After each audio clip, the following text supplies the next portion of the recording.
কি দেখে কি মনে হচ্ছে? কিছু বুঝতে পারছো? থাক আমি বলে দিচ্ছি, এটা হচ্ছে লোটে বাটারফ্লাই। তো কিভাবে বানাচ্ছি জানতে চাও তো? তাহলে ভিডিওটা দেখতে থাকো। দেখো, সবার প্রথমে আমি লোটে মাছগুলোকে পিস করে নিয়েছিলাম। তোমরা যারা চাইছো গোটা মাছে করবে তো করতে পারো। আমি যেহেতু এখানে একটু পিস করে নিয়েছিলাম, আমার মাছগুলো অনেকটাই বড় ছিল। তো দেখো, আমি ফার্স্টে যেখানটায় শিরদাঁড়াটা থাকে, যে কাঁটাটা মেন, ওই কাঁটাটাকে আমি বার করে নিচ্ছি। কারণ আমরা যদি কাঁটা সমেত করে ফেলি তখন ওটা খাওয়ার টাইমে একটু অন্য ধরনের টেস্ট আসে, ওটা ভালোও লাগে না মুখে। তো আমি কাঁটাগুলো পরিষ্কার করে ধুয়ে নিয়েছি।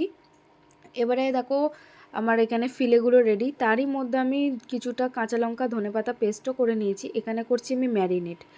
মাছগুলোর মধ্যে সবার প্রথমে আমি লেবু, নুন, গোলমরিচ গুঁড়ো, আদা রসুনের পেস্ট আর বেটে রাখা সেই ধনেপাতা কাঁচা লঙ্কার মশলাটা দিয়ে ভালোভাবে মাসাজ দিতে হবে। থাই মাসাজ। কি বললাম বুঝতে পারলে তো? মানে ম্যারিনেট করতে হবে। তো দেখো, এখানে আমি ম্যারিনেট করে নিয়ে অনেকক্ষণ রেখে দিয়েছিলাম, 1 ঘন্টা 2 ঘন্টার মতো।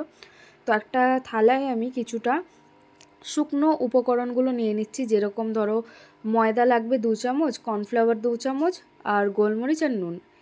তারপরে ম্যারিনেট করা মাছটাকে আরেকবার একটুখানি মিক্স করে নিচ্ছি যাতে মশলাগুলো লেগে যায় তার মধ্যে। দিয়ে আমি ওটাকে ড্রাই জিনিসগুলোর ওপরে কোটিং করে নিচ্ছি, যাতে আমাদের ব্যাটারটা কোনো রকমভাবে মাছের ওপর দিয়ে সরে না যায়।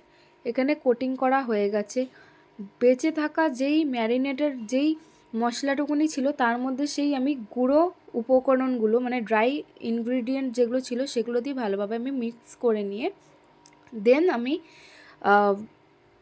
মাছগুলোকে আমি গরম তেলে ভাজা করে নিচ্ছি।